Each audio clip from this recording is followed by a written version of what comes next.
All right, let's get into it. We're going to unpack a totally game-changing idea today. I mean, this is an idea so powerful, it completely remade a whole branch of economics and, yeah, won the Nobel Prize. We're talking about a brand new way of thinking about and, more importantly, fighting global poverty. One that swaps out big abstract theories for cold, hard evidence. You know, for decades, this was the billion-dollar question. Literally, governments, NGOs, you name it, they poured staggering amounts of money into programs, all with the absolute best intentions. But if you asked them for solid proof that a specific policy was making a real difference, the answers got fuzzy. We were essentially flying blind. And with billions of dollars and millions of human lives on the line, that's a terrifying way to operate. So how in the world did we go from all that guesswork to actual solid evidence? Well, here's our roadmap. We'll start with the old puzzle, see what was wrong with that 30,000-foot view of things, and then get right into the experimental revolution that changed absolutely everything. From there, we'll see what it looks like on the ground, how this evidence creates real-world impact, and what this new blueprint for economics really means for all of us. Look, nobody disagrees that we should help people living in poverty. That's the easy part. The incredibly hard part has always been figuring out how. For the longest time, the whole field was just a mess of passionate arguments and competing theories, but it was seriously short on proof. That made it almost impossible to tell the difference between what actually worked and what was just, well, wishful thinking. So the old way of doing things looked kind of like this. Economists were working with these huge top-down approaches, comparing entire countries against each other or building these massively complex models. But they all had one huge, glaring problem. They could show you that two things were happening at the same time, but they couldn't tell you if one thing caused the other. So, did more foreign aid make a country grow, or did fast-growing countries just get more aid? You couldn't tell. It was a classic chicken and egg problem. And that led to what you might call the 30,000-foot problem. I mean, imagine you're trying to figure out what's going on in one tiny village, but you're looking at a satellite image of the entire continent. Sure, you see the general shapes, but you miss every single crucial detail on the ground. That's exactly what was wrong with the old approach to poverty. And here's the light bulb moment. The eventual Nobel laureates realized that asking, how do we end poverty, is kind of like asking, how do we cure all disease? It's just too big, too vague. The real breakthrough was realizing you had to break that giant question down into smaller, concrete, and, this is the key part, testable questions. Questions like, what's the best way to get kids to learn more in school? Or what actually convinces parents to get their children vaccinated? This wasn't just some small adjustment. No, this was a full-blown revolution in economic thinking. And it was spearheaded by a trio of economists, Abhijit Banerjee, Esther Duflo, and Michael Cremer. They brought a radical new idea into economics, one they borrowed from a completely different field, medicine. And that tool is the randomized controlled trial, or RCT. Now, if that sounds familiar, it should. It's the gold standard that we use to test new drugs and vaccines. The idea is both simple and incredibly powerful. You randomly split a group of people in two. One group gets the thing you're testing, the treatment, and the other, the control group, doesn't. Because the groups are random, any difference you see between them has to be because of the treatment. It's that simple.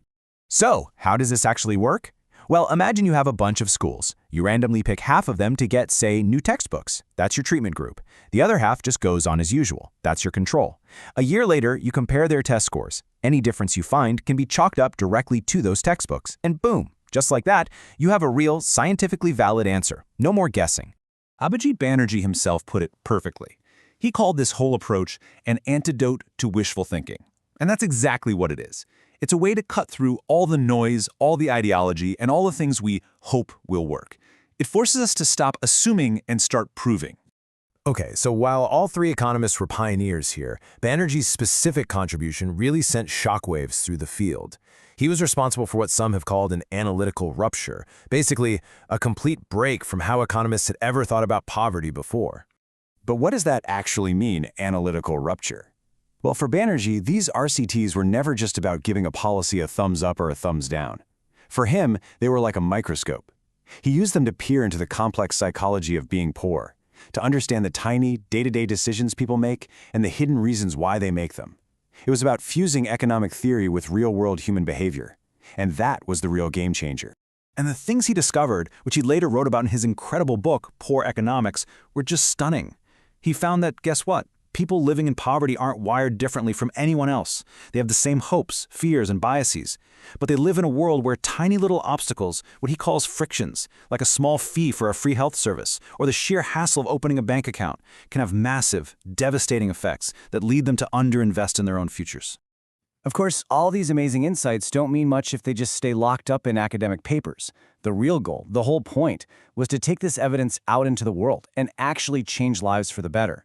This was never just about theory. It was about finding solutions that work and then scaling them up. So take a look at this number, 5 million. Just let that sink in for a second. What do you think that represents? That's the number of kids in India who got extra help through remedial tutoring programs. And why did that happen? Because an RCT, one of the first of its kind, proved that this kind of targeted tutoring was wildly effective, way more effective than just throwing more textbooks at the problem. This is what it looks like when hard evidence is turned into real, life-changing action.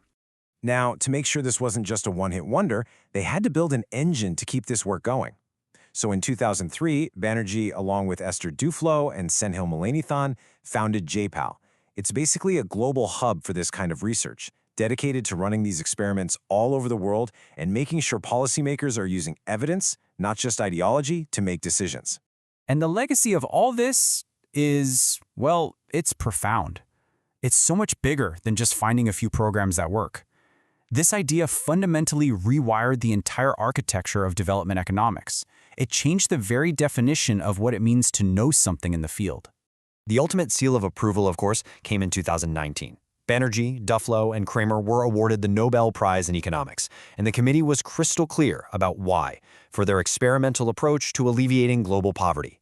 It was the moment this once radical idea was officially cemented as a central pillar of modern economics. And you can really see the before and after here. Back then, the field was all about big theories and abstract debates. Today, the rules of the game are completely different. The new standard is hard, credible evidence.